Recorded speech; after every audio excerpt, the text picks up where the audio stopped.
one of the questions that come up to me, Steven, is You are that full of questions. This is great. so? No, because I think you are making me think and ask a lot of questions. So clearly, is it not something like Slack? Because Slack does that to me, and I can be in my community. I keep talking to people, Mhm. but does Slack really help you move away from distraction? Does it build community? Does it make you more productive? I think you've got a view of productivity which is very different from what the world thinks is productivity. So can you talk about that? Yes. Okay. So I'm going to play this game with you. I'm going to make the argument like I'm Stuart Butterfield and I'm telling you why Slack is great for your organization. And I'm going to make the argument from the other side, the Cal Newport side of like, this is a massive waste of your time. Okay. So I hope this is fun. And I mean, this is not exactly what Stuart or Cal would say, but it's generally the sense, Yeah. right? Stuart would say, listen, before we came along, because he had that company Tiny Spec that Yeah. were making games, and then Slack was their internal messaging tool, right? Yeah. And eventually became the product, and their games died, right? So I think he would say, listen, you had email, this clunky sort of like ping pong game back and forth with, asynchronous kind of replies, and it's really pain in the ass and slow. And we made that so frictionless. Hey, Swami, I'm just about to release this report. Do you have that new number? Oh, yeah, it's 16% for last month. Oh, great. Thanks. I'll put it in my report. How beautiful I've made your work experience, right? Yeah. And as we do that, we start to build community because you and Swami and Tony and you're all sort of chatting about things, and it builds a team spirit, right? Yeah. More so than like sending an email distribution list of like, hey guys, who did something fun this weekend? Like, you know what I mean? Like that. Right. Okay, so I would respect that is a true point of view. Mm-hmm. It's more frictionless, faster responses, a little sense of fun and community, right? Now, on the opposite point of view, I would say, listen, Slack is basically iChat dressed up in a business suit. And if this were a business tool, it would not give you animated emojis of Godzilla dancing, and it wouldn't allow you to post GIFs of like, tennis matches or ping pong matches. And it is full of tools basically just to amuse you and waste your time and have long conversations that you would have in iChat, but now you can pretend you're doing it at work. So it's a massive distraction, and really you should limit the amount of time. Just like, Cal talks about, like, this is the time to do email, time block. Every morning I do an hour of email. You don't get a response from me the rest of the day.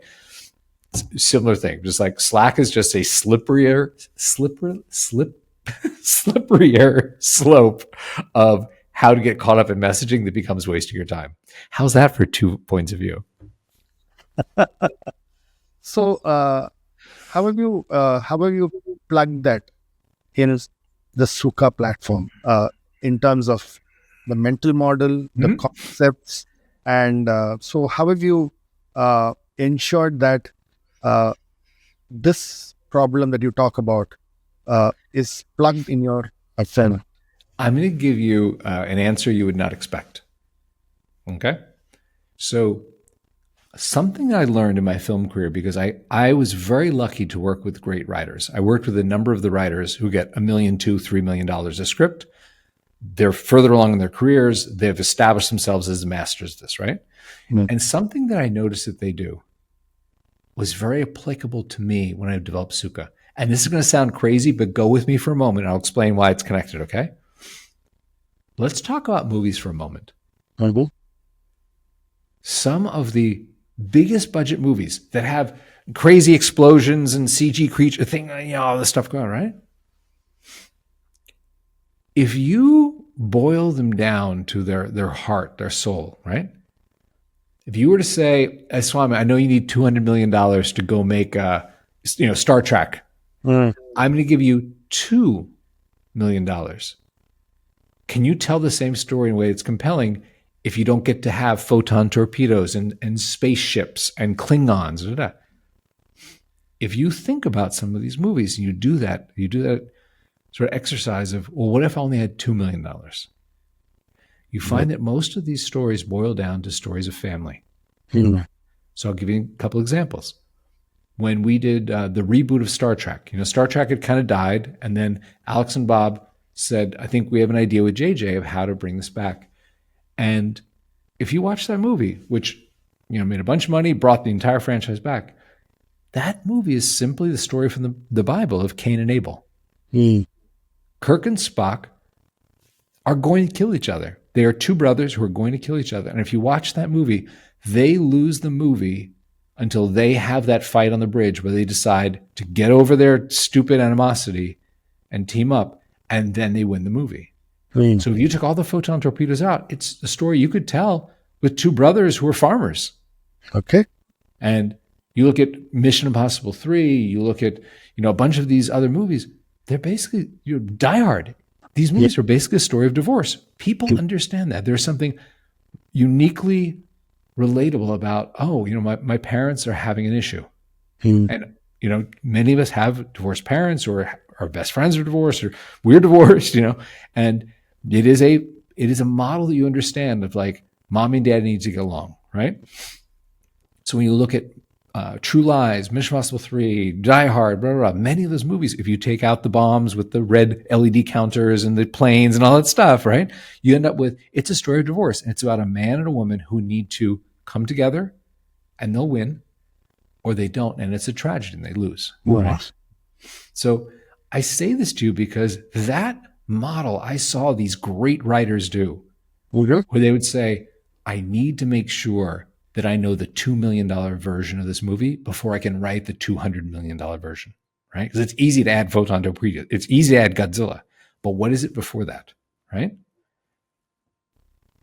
That is really when I was developing the Sukha. I thought, what is the simple model of this? What is the thing that everyone understands that has already been established? I don't need to be smart. I just need to say, how does this work in real life, and how can I make that beautiful and online?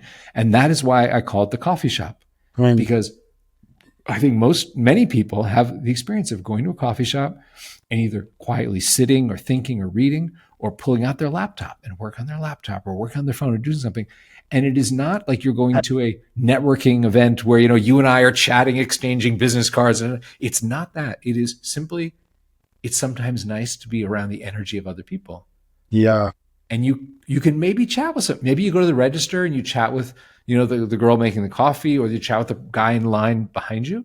So there's a social element that's okay. But if you were to go up to every person in the cafe and be like, how are you doing today? How are you doing today? Everyone would be like, that guy's got to go. He doesn't understand the decorum, the rules of being in the coffee shop. Like, enough, So that was my model, is to say, as you're working, just like if you were in the Nike Run Club, like you could talk to people, but it's not a social hour. In Sukha, you can work, do your stuff on your break. You can see other people. There's a group chat. You can go in there, see what other people are working on. Swami finished his dissertation, whatever. Post it. Hey, Swami, I don't know you. I'm, in Austin, Texas. You're in India. You're in Mumbai. What's your dissertation on? Oh, it's on, this sort of like esoteric thing. Oh, that's really, congratulations. I saw you just posted, you finished it, and that kind of feeling of like, oh man, you ran 6 miles today. I saw your Strava.